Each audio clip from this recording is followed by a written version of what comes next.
There we go. Well, thank you, Nick, for that very kind introduction. Not an expert, but I work on the field, whatever that means. So thank you all for coming today. As Nick mentioned, I'm going to be telling you about my research here at A&M, or part of the research that I've been doing here at A&M over the last 4 years. Of course, I haven't been doing this by myself, so I would like to start by acknowledging all my collaborators across the world, but also the people who have helped me here at A&M over the last 4 years. I'm Pellerin, my postdoc, who recently left for a faculty job in Canada, 4 grad students who you can see here, and then 4 undergrads, one of whom is not on Mars, but she's driving the Curiosity rover, so she's on Mars time.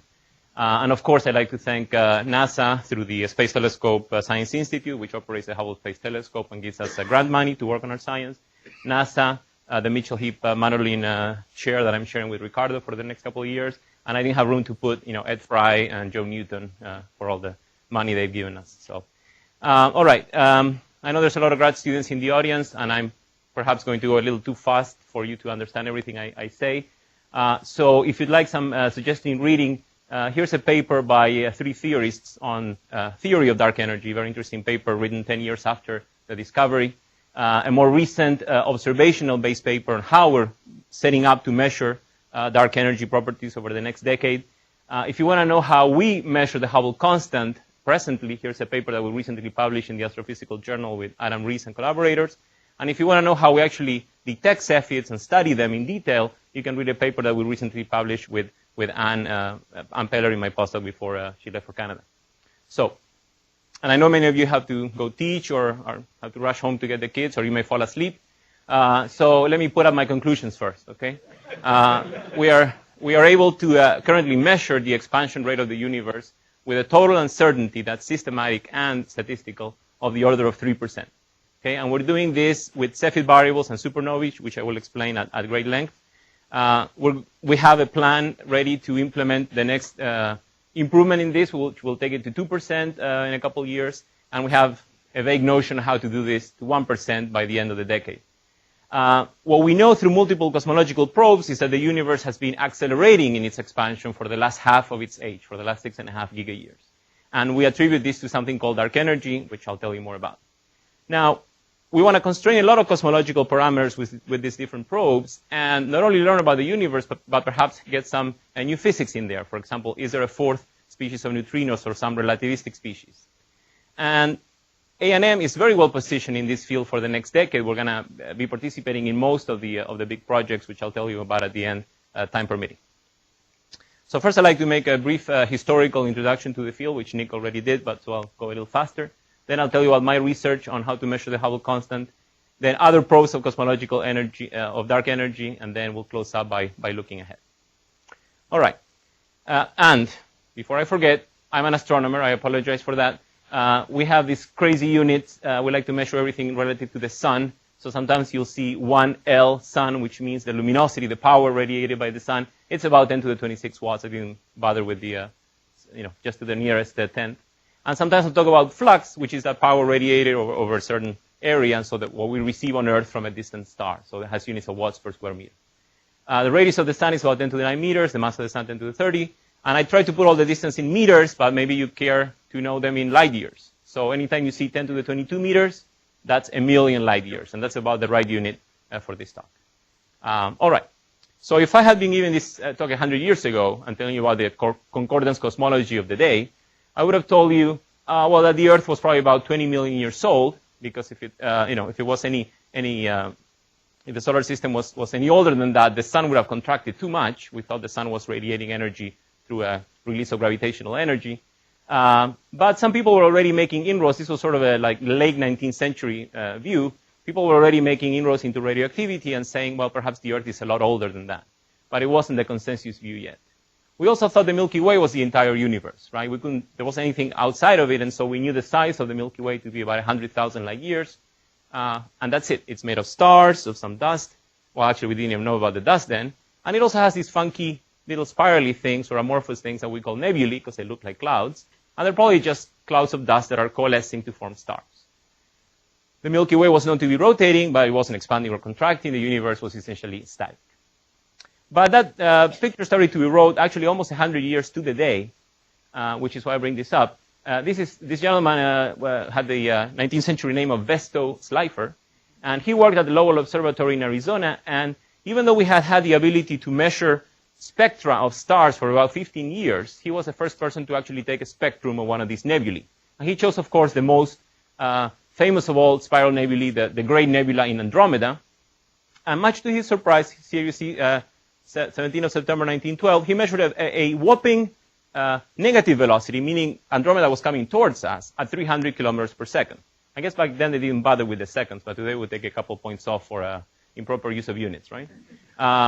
4 measurements over the next couple months give him an average, well, it's actually 297 plus or minus 10, remarkably accurate compared to today's values. The shocking thing was how fast Andromeda was coming towards us. And as he measured more and more spectra of nebulae, he found that their lines were always shifted to the red, right, by amounts that were staggering compared to the speeds of stars. So what is the cause for all these red shifts, right? Nobody knew. 1912 also is an important year in astronomy because this woman, Henrietta Swan-Leavitt, published, after 3 years of working on this, an interesting relation between the period of variability of a star, of a class of stars, known as Cepheid variables, and their flux received on Earth. Now, these 25 Cepheids she was studying are at a fixed distance from us. They're all living up here in the Small Magellanic Cloud, a satellite of the Milky Way. So it doesn't matter that we don't know their luminosity. They're all at the same distance. So as long as we measure the flux and plot it versus period, this striking correlation wasn't understood. But that has never, lack of understanding has never kept an astronomer from using a technique, right? And she realized that this is very important because here we have a distance-independent quantity that we can correlate with a distance-dependent quantity. And so we can use this as a distance indicator. So Henrietta Leavitt was studying Cepheids in the Small Magellanic Cloud. Just for reference, here's the Large Magellanic Cloud. Here's the Milky Way, constellation of Crux. If you've never been to Chile, please go. It's a beautiful country, almost as nice as my home country of Argentina. And here's the 4-meter telescope in CTIO, which features prominently at the end of the talk. So don't leave. All right. So 1912. 1925, this man here, Edwin Hubble, showing us that all cool scientists smoke, something that Alexei can relate to, right?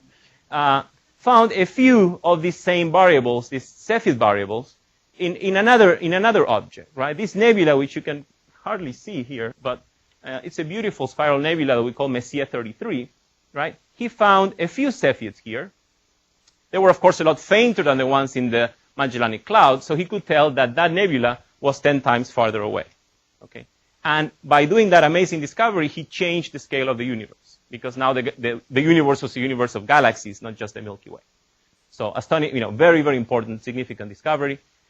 4 years later, he discovers, in quotes, because other people had probably plotted this before him, a correlation between the recession velocities that Slipher had been measuring for the last 17 years and his own distances, some based on Cepheids, some based on other techniques. The only way you can get a linear relation between velocity and distance is if the universe is expanding. Okay, so here he proves that the universe is expanding. Another seminal discovery. And so today we have this equation that relates the apparent recession velocity of a galaxy to its distance and the constant of proportionality we call the Hubble Constant, H naught, because it's the current value of the Hubble Constant. And of course, it has units of inverse seconds, right? So if you take 1 over the Hubble Constant to first order, this is the age of the universe. Hubble did this in 1929. He got a value that gave him an age of the universe of 2 giga-years, and he estimated his error bars to be 10%. Not quite, right? But anyways, we always think it's 10%, right? And then we publish. But anyhow, very important. So between 1917 and 1929, people had been applying general relativity to see how you would describe the expansion or the contraction of the universe. So here we're going to talk about something called the Friedman Equation, okay? And there were a lot of people working on this: Friedman, Lemaitre, Robertson, and Walker, the chief among them. And so if you're going to talk about the expansion of the universe, the expansion rate of the universe at any given time, you're going to need to know a few things.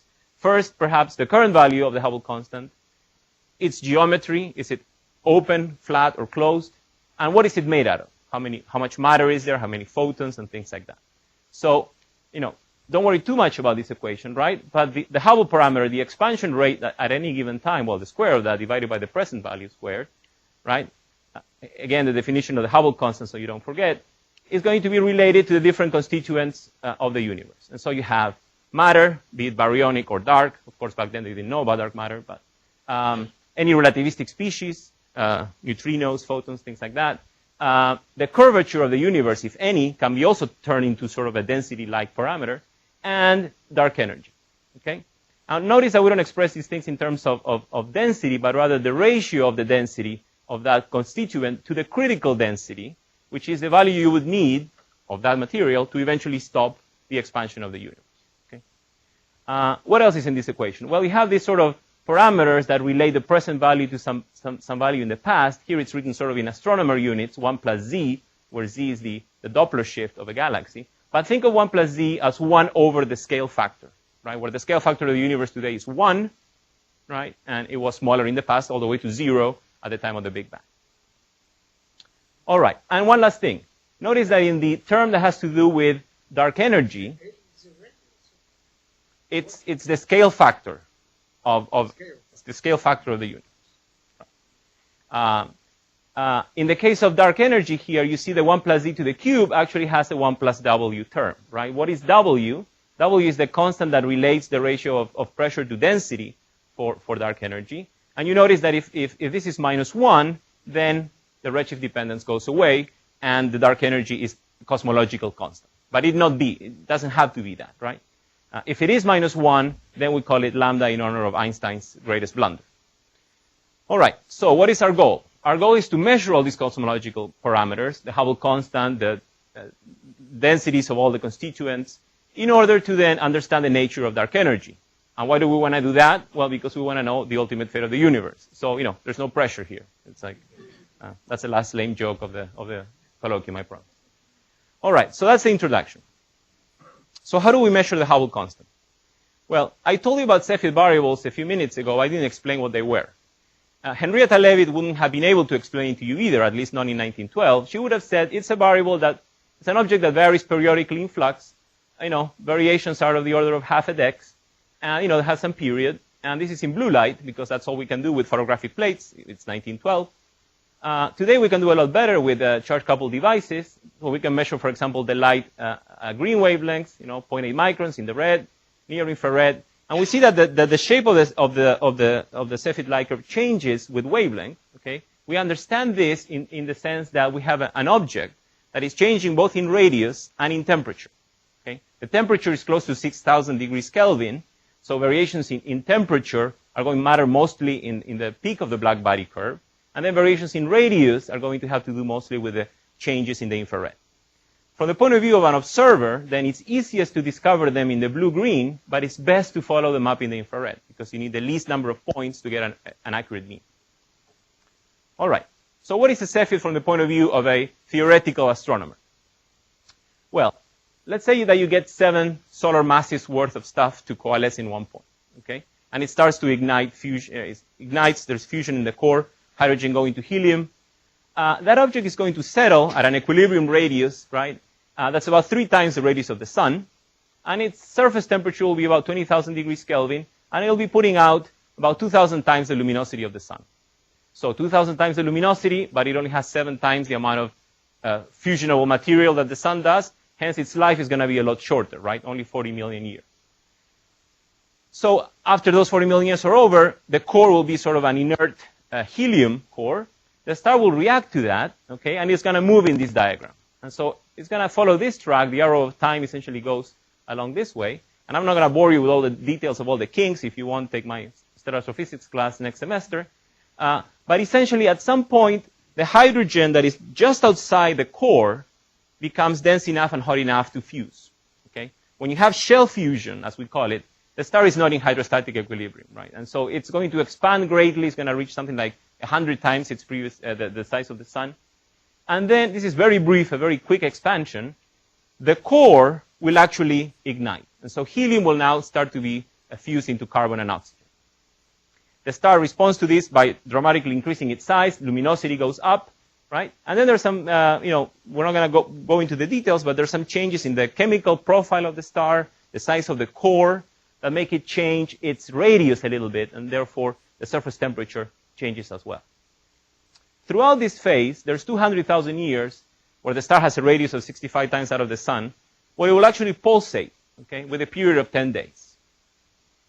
Now, this is not the entire loop that it does. It only pulsates for a little while in there, and I'll tell you more about that in a second. But you could do this for a whole bunch of masses, and you would have similar curves that are lower or higher, depending on the mass of the star. And all of them would delineate this thing that we call the instability strip, where these regular pulsations can take place. All right. Now, stars are usually stable against perturbations. If you take a star and you reduce its radius, you're going to increase its temperature. Then, since the dominant source of opacity here is Kramer's opacity, right, which is temperature to the -7/2, then you will have less opacity at higher temperature. The star will essentially come to equilibrium again. But what happens if, as you make the star smaller and you raise the temperature, a new source of opacity appears, right? Then the enhanced radiation pressure is going to drive an expansion. What could possibly do this, right? It was first realized by Zhevakin in 1953. Did I pronounce that right? Yeah? Zhevakin? Yeah? Good. All right. That this is the change from helium going from singly ionized to doubly ionized. Okay? And eventually, of course, then that expansion will make the interior of the star cool, so the helium will recombine. That source of opacity goes away, and the star undergoes gravitational contraction. So we've set up a stable cycle of pulsation. So Zhevakin discovered this in 1953, published it 10 years later in the first volume of the Annual Review of Astronomy and Astrophysics, and so I got a figure from that paper. And you can see that the depth at which this ionization change occurs is critical. If it's too close to the surface, then there is not enough mass to drive the expansion. If it's too far inside, there's too much mass, right? So there's like a just right, like a Goldilocks problem, right? And it's about 10% from the surface or 90% from the core, right? Now on this side, the pulsation couldn't occur anyways because the star has a convective interior, right? The conditions are such that the most efficient transport of energy is by convection. So there wouldn't be any stable pulsation. As the star becomes hotter, then you can actually have the mechanism. And as the star gets hotter than that, that layer where the ionization is taking place moves much too close to the surface to drive any significant pulsation. Okay? All right. Now, I said that a Cepheid of 7 solar masses will pulsate with a period of about 10 days, right? But it's actually pulsating with a range of periods over those 200,000 years, okay? And, we can do some back-of-the-envelope calculations, but essentially the pulsation period has to do with the freefall timescale. And if you follow the math, I'm not going to bother you with the details, you realize that there's a relation between period and radius. And since all these stars essentially have the same temperature, a change in radius means a change in luminosity, right? So there'll be a relation between mass and luminosity, which means there's a relation between period and luminosity. Okay, so from a theoretical point of view, you can do this. You can run all these tracks, and you see from 4 solar masses up to 11, or actually more like 13 or 14, you have a nice relation between period and luminosity that in a log-log plot has a slope of about 1. From an observational point of view, what we see is the same. Now, we measure through different filters. We don't have like the bolometric, the total luminosity of the star. So in a particular bandpass, be it 0.4 microns all the way to 2 microns, we'll see a slope, right, like predicted by theory. As you go into the near infrared, the dispersion becomes smaller because essentially you're less sensitive to changes in temperature, okay? So that if you adopt, say, a 2 micron filter to do your work, you can actually get a dispersion that is as low as 6%. Okay? And then if you have, lots and lots of Cepheids, you actually get a distance that, increases by root n, right? So, okay, so that's good. Now, how do we actually use them? All right. So if we're going to measure distances based on Cepheids, we're going to need a galaxy, one galaxy, perhaps more if you can afford them, to which you know the distance very accurately. And you're going to call this your anchor galaxy because it's the beginning of your ladder. Okay? So why do we pick this galaxy? It has an accurate and precise distance, right? It has to be some sort of galaxy with young stars because Cepheids are young objects. We're going to find lots of Cepheids. We're going to measure their fluxes, but we know the distance, so we'll actually measure their luminosities, right? Luminosity versus period. Now we'll choose some more distant galaxy, and we can apply this method to about, 10 to the 24 meters, which is about 100 million light years away. We'll look for Cepheids in that galaxy with the Hubble Space Telescope. We're not going to find as many, but it doesn't matter. We'll find enough of them that we can plot flux versus period. And then, of course, we use the inverse square law to derive the ratio of those two distances. Now, we know about dust. Galaxies are filled with lots of gas and dust that actually attenuate light, and that, of course, has more of an effect on blue light than on green light than on red light. So we're going to measure the Cepheids at several wavelengths, and then we're going to solve for that effect until we get the true distance, the one that is not affected by this systematic effect. Why did we pick this galaxy in the first place? Well, we picked it because it's the host of another type of object that we're going to be able to observe much, much farther. That's what we call a secondary distance indicator. In this case, for example, this galaxy was the host of a supernova, a white dwarf supernova that I'll tell you more about later. And we know that these supernovae are extremely good standard candles. They're all essentially the same luminosity, modulo a small correction that was actually discovered by Nick and his collaborators. Perhaps the whole galaxy can be used as a distance indicator if we find a correlation between the rotation speed of a galaxy and its luminosity. Whatever the case may be, through Cepheids, you calibrate another technique, right? That's what we call a secondary distance indicator. And then you apply it to galaxies that are much farther away, that are tracing this expansion, right? This relation between velocity and distance. But now you calibrated everything, so you can measure actual distances in meters, right? Measure velocities in meters per second, take the ratio of the two, and get the Hubble constant. Easy, right? Now, at any of these points, you can make systematic errors, and they will propagate all the way up to the Hubble constant. And a big problem we had in this field for many years is that people calculate some source of uncertainty down here, and they forget to propagate it, right? And so then you get an artificially low estimate of your uncertainty. Anchor galaxy. Okay, I've shown you this anchor galaxy in particular called Messier 106. I cannot tell you in detail because it would take too long why we know the distance so well, but this is an amazing object in the universe to which we know the distance to just 2.5%. And I can tell you more about it later if you want during the questions section.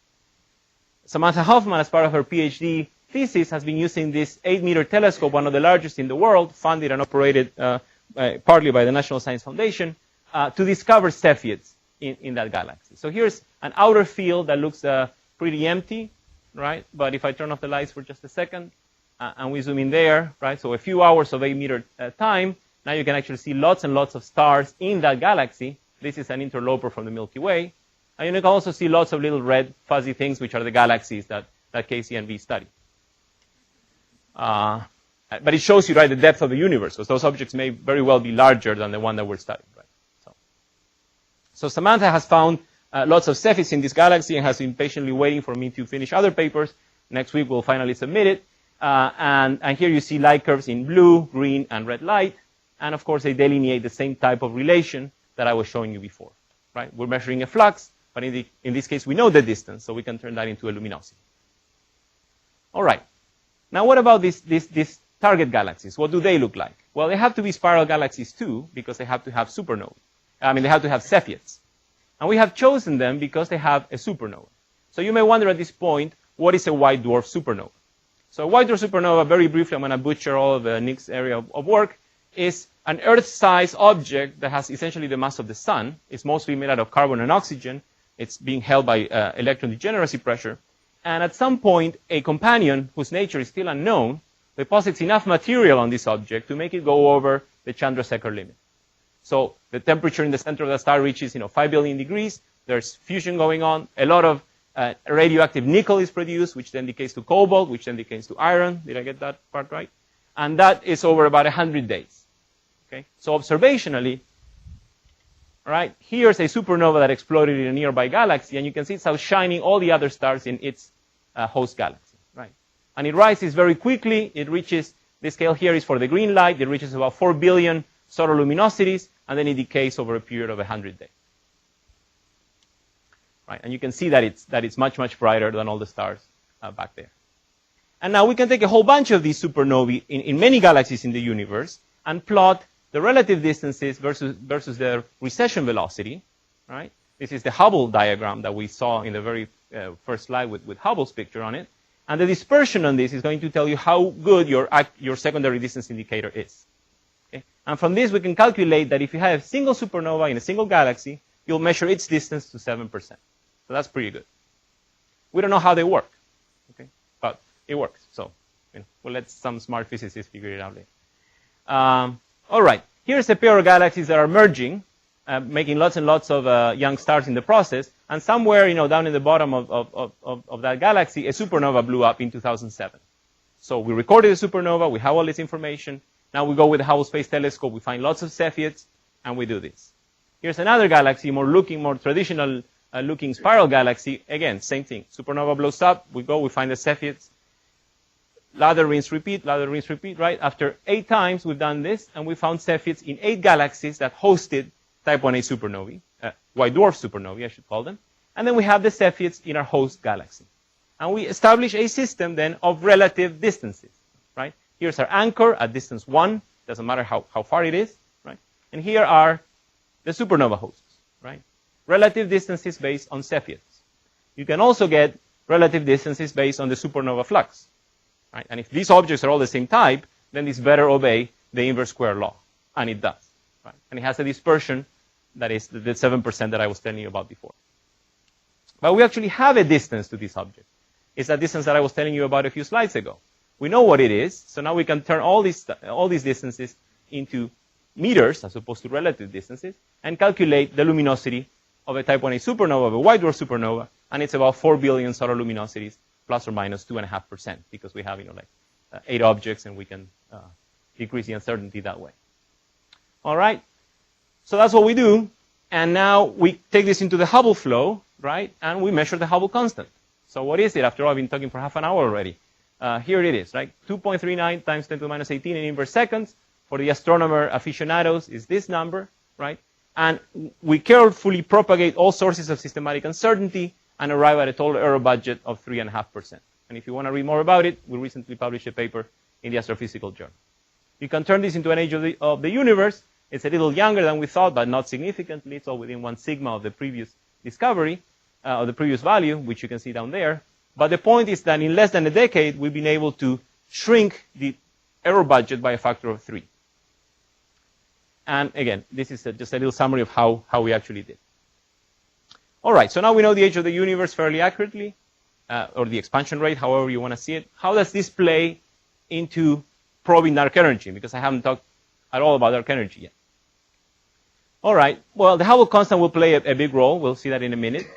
Other cosmological probes of interest, white dwarf supernovae, I'll tell you a little bit more about them before we move on. Then we have cosmic microwave background anisotropies, which you may have heard about.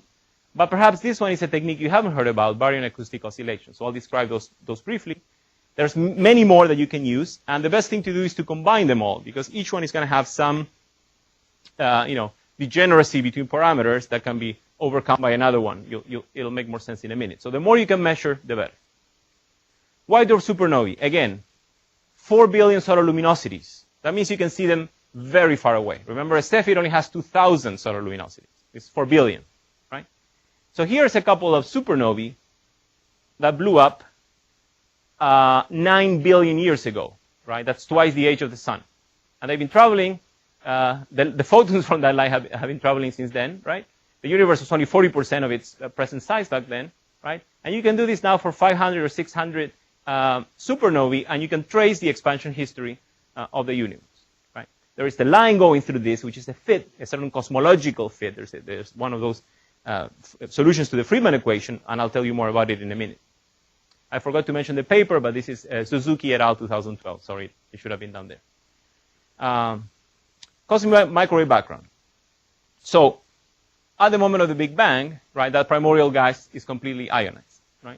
So the photons and the electrons are strongly coupled through Compton scattering, but there are also some initial density perturbations, right? And so dark matter begins to collapse and form, larger and larger, more significant, I should say, density fluctuations. And the photons are coupled to the baryons, or the baryons are coupled to the photons. So there's sort of a fluid, right? And this begins to oscillate. And these oscillations proceed for 379,000 years until electrons and protons recombine, make hydrogen, and release photons, right? Now, photons get decoupled from hydrogen, right? And at that moment when they start to travel, depending on where they were locally in terms of the density, they may have, a slightly higher temperature or a slightly lower temperature, right? So the emission from the cosmic microwave will be very smooth, will be the same temperature, except for these very, very tiny anisotropies. And if you can measure the angular power spectrum of these anisotropies, you will actually extract a lot of cosmological information from that. So in 1994, of course, the CMB was, the cosmic background was actually predicted in the 1950s, first observed in the 60s from New Jersey, of all places, right? And then in 1994, from space, we could actually trace the entire black-body spectrum of the cosmic microwave background. With the COBE satellite, we got a first glimpse at this temperature anisotropies, right? Just a few microkelvin over a 3-degree Kelvin blackbody. But it took another decade, essentially, on the next generation of satellite called WMAP to actually exquisitely map those anisotropies and give you the power spectrum. So if you see a hot spot in the CMB, the most likely distance, angular distance to another hot spot is about a degree. Okay? And that tells you something about the geometry of the universe. The ratio of the height of the first peak to the second to the third, etc., tells you something about the density of baryons, dark matter, etc. Okay? There's a lot of cosmological parameters that you can extract from this plot, and we don't have the time to go into that. But if you can measure those very accurately, right, then you sort of remove sources of uncertainty, and they're going to allow you to measure the properties of dark energy better. All right, I told you this baryon photon fluid was oscillating for 379,000 years. This is something that was independently recognized by Zuniac and Aldovich in 1970 and by Peebles and Yu. And you can actually calculate the size of this density of this oscillation over those 379,000 years just from a very simple equation. You need to know sort of the conditions in that early universe. And the number that you get is essentially something like 300 or 400 million light years at the present time. Right? Of course, it was a lot smaller back then, but it's been expanding for the last 13 billion years. And if you want to say, okay, this size, what does that map into in the sky? Okay, notice that you can measure that, calculate that very accurately from the cosmological microwave background parameters, cosmic microwave background parameters. Is the radius of that oscillation at the moment of decoupling, photon baryon decoupling after 379,000 years. So you had the density, it grew, right? And 379,000 years later, it got frozen as a density perturbation. So that maps to 11 degrees in the sky, which is a lot, right? It's like 20 times the size of the moon. So if you want to measure something on that angular scale, you need to survey a very, very large part of the sky. This was only done recently in the 1990s with the Sloan Digital Sky Survey Telescope in New Mexico. And there's a further complication. As this density wave gets frozen into the universe, well, the universe begins to expand, structure begins to grow, and gravity is going to mess that up, right? In areas of overdensity, you're going to get some of that density fluctuation will be pulled into some cluster that is forming. In some areas with less matter, it'll go outward. So the signal, the correlation signal, essentially will degrade over 13 billion years. But in order to do this kind of survey, right, you need to map the three-dimensional distribution of all the galaxies, and you have their luminosities.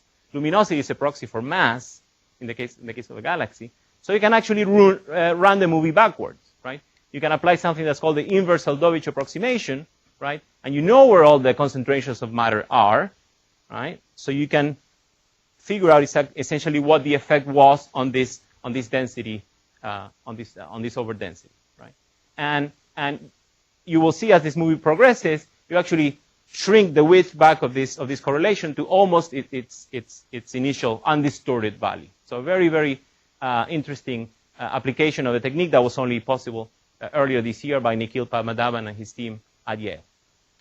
So what this is giving you essentially is a cosmic ruler. Okay, something is going to have that pattern will be imprinted on the universe and it'll grow as the universe expands. So you can look back in time, look for that correlation, and it'll show up like this. This is the central overdensity, of course, but it's plotted by distance squared to sort of emphasize the outer one, right? And you can measure its size at a particular scale factor, plot that, right, distance to that shell versus scale factor, and fit, again, for a cosmology. Okay? So, using the Hubble constant, the cosmic microwave background, baryon acoustic oscillations, and supernovae, you can place very different constraints on this plot, right? Here we're plotting the density of matter relative to the critical density and the density of dark energy relative to the critical density. And as you can see, for example, the cosmic microwave background and supernovae are essentially orthogonal to each other. Baryon acoustic oscillations measure the amount of matter in the universe. The Hubble constant essentially measures that too, coupled with the cosmic microwave background. And so now you want to solve that equation and come up with the constituents of the universe, right? If you require the universe to be spatially flat and the cosmological constant to be a constant, you're kind of ruining everything because you're setting the most interesting parameters to a fixed value. But if you do that, you'll essentially come up with 3/4 of the universe being dark energy. Now you can let those two parameters float, because after all, they are the most interesting ones to measure. You come up with an answer that is essentially still consistent with the cosmological constant, and the limits on curvature on the universe are still not good enough, right? Inflation predicts any curvature should be less than 10 to the minus 5, right? So if you actually can measure any significant deviation from 0, that will be interesting. Something you get from this, by the way, is that that accelerated expansion started 6.6 giga-years ago. What else do you get? You not only get constraints on dark energy, but if you combine, all this information in a different way, you can put constraints. I already told you about dark energy, so let's forget that panel. But you can get the sum of the masses of all the neutrino species, or at least an upper bound on that. And more interestingly, you can actually fit for the number of relativistic species that were present in the early universe.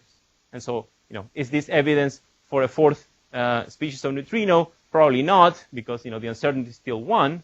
But in about a year from now, we're going to get results from a new cosmic microwave background probe, and this ellipse will actually shrink to the point that it can actually say there was an additional relativistic species in the early universe, or there wasn't.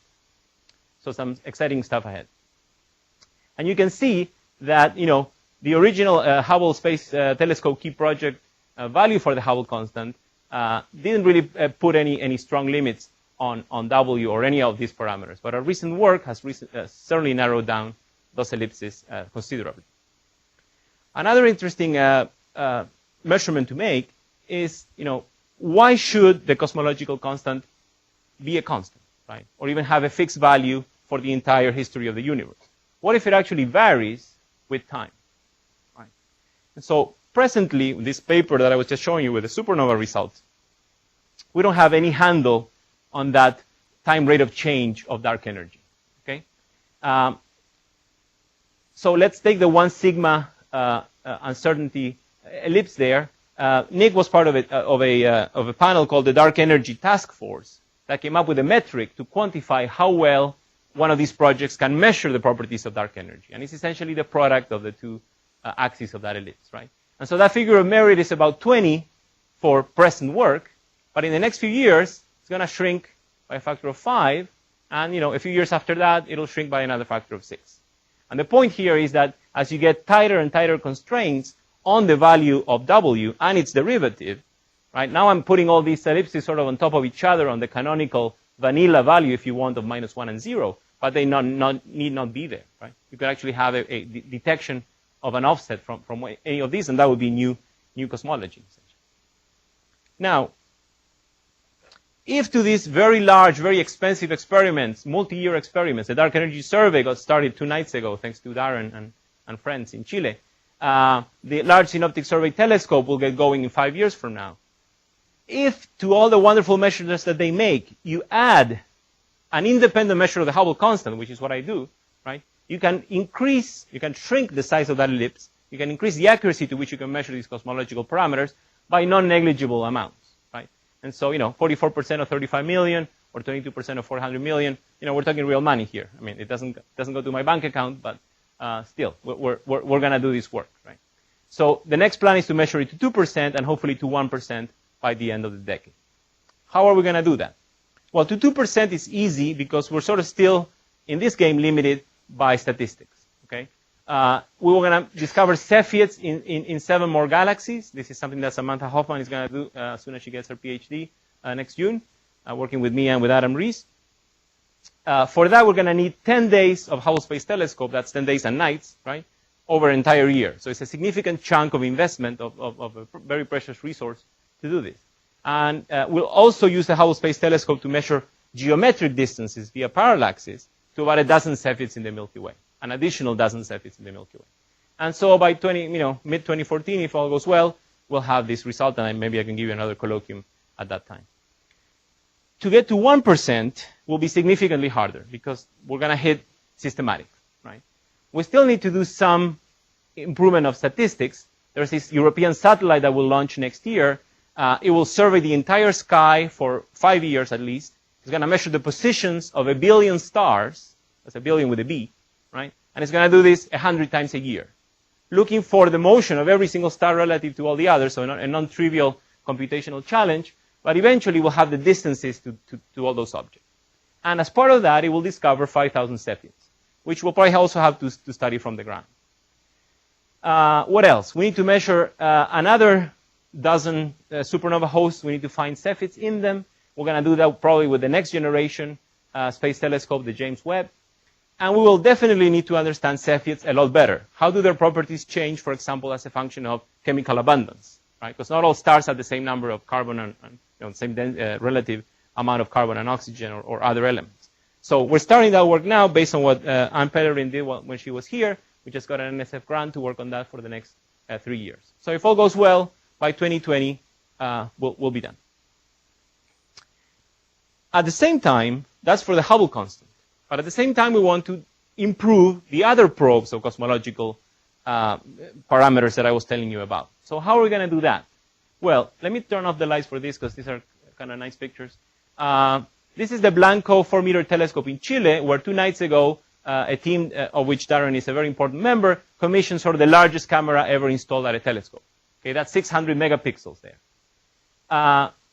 The Texas A&M Instrumentation Lab, led by Darren and Jennifer Marshall, are working on building 150 spectrographs that are going to go sort of like saddlebags on this telescope in West Texas, and they're going to do a baryon acoustic oscillation study, what I was telling you about, that technique, further in the past than it's been done before.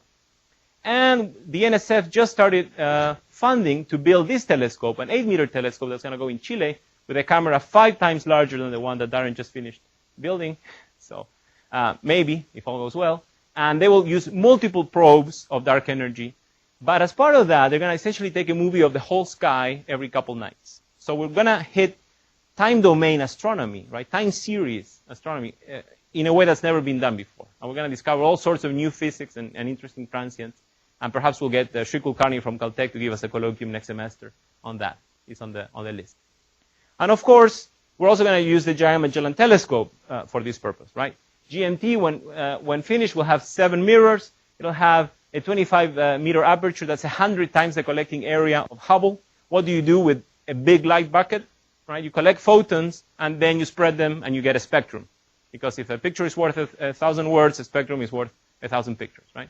So 2 spectrographs being built for GMT. One here at A&M will be led by Darren and Jen, and then one between Harvard, Australia, and Chile. This one will give us sort of low and medium resolution, right? R of 2,000 or 4,000. With this one, you can go all the way up to 100,000. That's for exoplanet work, but also for detailed stellar abundance work, which we're going to need to get the Hubble constant to 1%. But something else you can do, for example, with the GMT is undergo this type of work, this baryon acoustic oscillation study, all the way back when the universe was 1/7 of its present size, and that will put very strict constraints on curvature of the universe and dark energy. That, by the way, will take something like 50 nights of GMT, so it's not a project that will be done by one person. It'll be a multi-institutional, multi-year project. But I think the most exciting thing about GMT is that we don't know what we're going to discover that will make the first page of the New York Times or the Houston Chronicle, right? It's that discovery that we cannot foresee, which is the reason we're spending $1 billion to build something like the GMT. So with that, I think I'll stop. Thank you for your attention. I'll put up my conclusions again, and if you have any questions, I'll be happy to take them.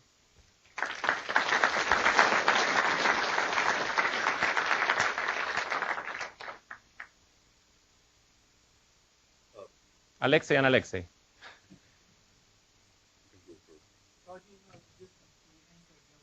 How do we know the distance to the anchor galaxy? Very good question. Let me find that slide.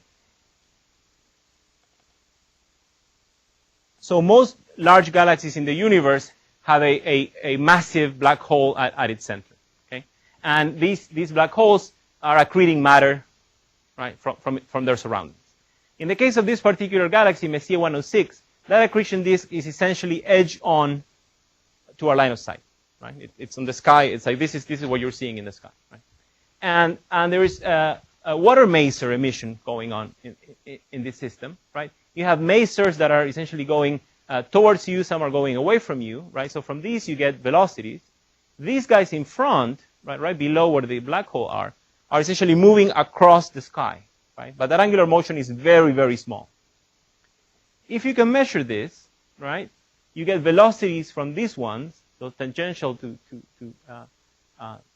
well, from our point of view, either coming or going away from us. The ones in front, you need to measure an acceleration, right, in kilometers per second per year that is very small, but look at the angular distribution of these things, right? That's 10 to the minus 9 radians. Okay, so that's really tiny. The only way you can do that is you can take radio telescopes all over the world and do interferometric observations.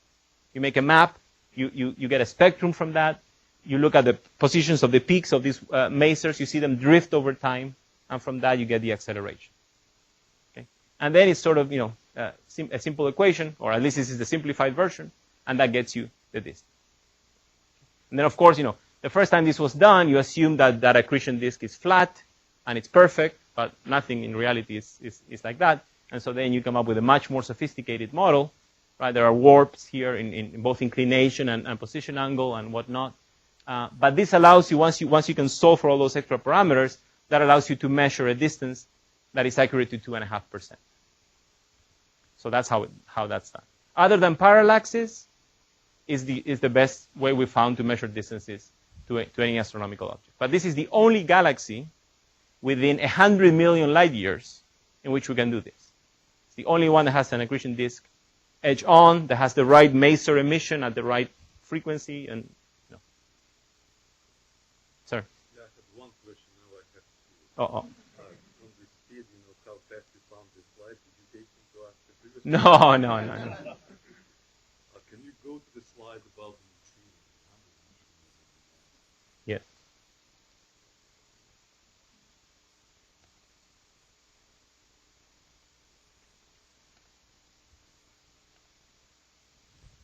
From the middle plot, you are talking about very light neutrinos. The bottom plot is measuring the number of neutrinos. Right. From left, we know it's 3 with some incredible accuracy. You cannot measure it too well, right now. Not for now. But can you turn this around? Can you take 3 as a known number and put it back into all your calculations? Will it affect the... Right. Right. Sure. Well, so it won't affect. Let me see. Actually, I don't have to go too far back. Because it's something you don't have light Right. sensitivity to, Right. you know it from somewhere else. Right. Possibly. Right. So the supernovae measurement and the Hubble constant measurement are not affected by the number of neutrino species. Right? And to some extent, neither is the CMB. But the calculation of that size, of that density fluctuation that gets frozen at recombination, that depends, of course, on the sound speed during those first 400,000 years, and that depends on what you assume was present in the early universe.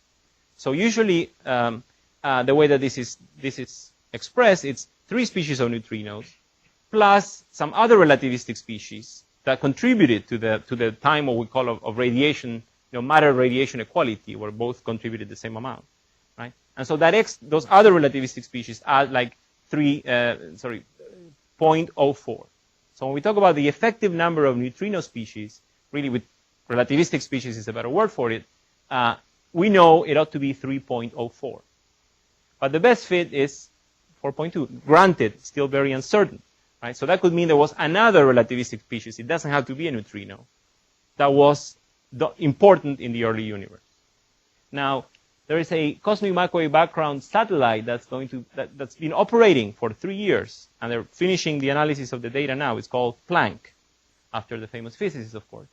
And the damping, you see all these correlation peaks here on the temperature and isotropy, they keep going down due to an effect known as silk damping. And when you measure that accurately all the way to the 7th or the 8th peak, which this satellite is doing presently, you will nail that number of effective number of relativistic species to like a few percent. And they're currently doing this. It's all blinded, so they don't even know what answer they're getting. Right? People are starting to apply your techniques to astronomy, which is good. But probably in March of 2013, they will come up with that announcement. I think there was a question in the back, but I don't remember. Well, let Rupa go. Oh. This is not converging. It could be the fourth neutrino, the Ferrel neutrino, that they don't see each other. Right. It could be a that you don't right. Yeah. I didn't have time to add some very nice slides from Ivy Wong. She gave a talk in May in Chicago where she goes exactly through this whole thing. I'll send them to both of you guys. The question I had was the dark energy that you measure as a function of age of the universe. That's what you measure. But that's an average effect at a particular age of the universe. Can you measure dark energy of expansion rate as a function of direction to see? Can you be sensitive to measuring the cosmological? The homogeneity of the universe essentially is what you're asking. Can we? Yes, we can, because you can measure supernovae in different parts of the sky and make different Hubble plots, right? Yeah, the universe is homogeneous. The place where you find the most discrepancies is very nearby. So I sort of skipped this because I didn't have time to go into it. But if you have a look at this plot, oh, that's right, it was the animation. The dispersion is a little bit worse here, and actually it blows up at the nearest galaxies with supernovae. And so why is that? Are supernovae getting worse with time assistance indicators? No. At this point, a galaxy is receding from you due to the expansion of the universe at 3,000 kilometers per second, but it also has some random motion, right? Like Andromeda is coming towards us at 300, right? So there's that noise coming from what we call non-Hubble velocities, right? Or peculiar velocities, right? So you don't want to be doing this very nearby, but you can cut this, say, at 5,000, and then look at, solve for that slope, essentially, right? And do it in different parts of the universe, and you find that the expansion is homogeneous. So I think there was yes, sir.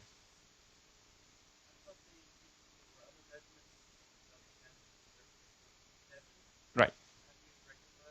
Right. So WMAP does not measure the cosmic microwave background in general, cannot constrain the age of the universe. What they've done is they've done these wonderful measurements, which are great for many other things. They've made this plot, right? And that's what they can constrain. We live in a universe that it's either has no matter and all dark energy, or has almost no dark energy and a lot of matter, right? From the CMB, that's all you can say.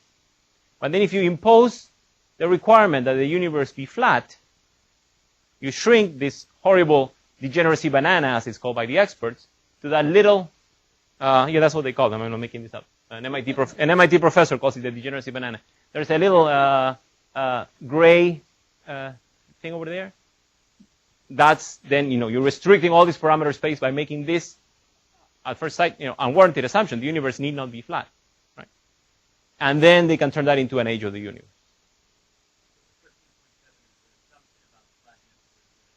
It's a real measurement. So then you take them together and you say, okay, we know the age of the universe is 13.1, and we live in in one of the universes over here. Which one are we in?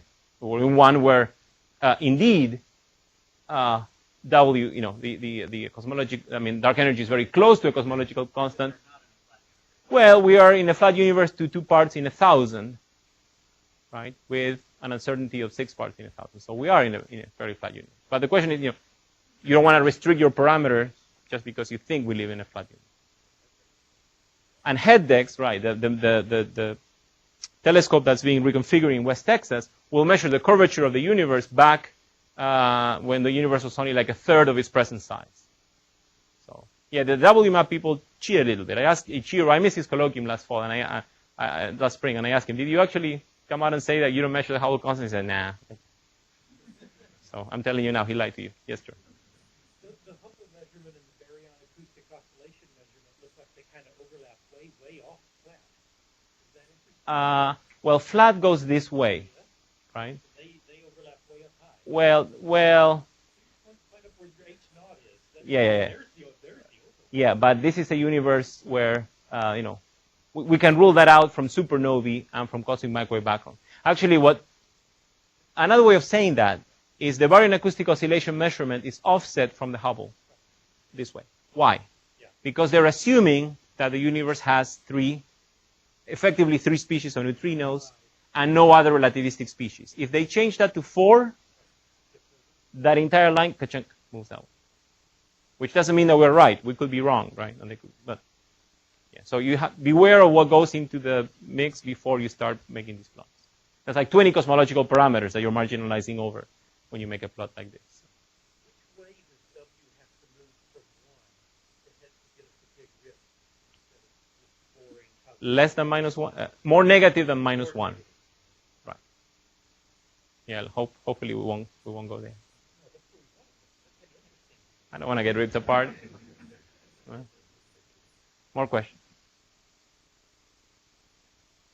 Well, thank you very much for coming.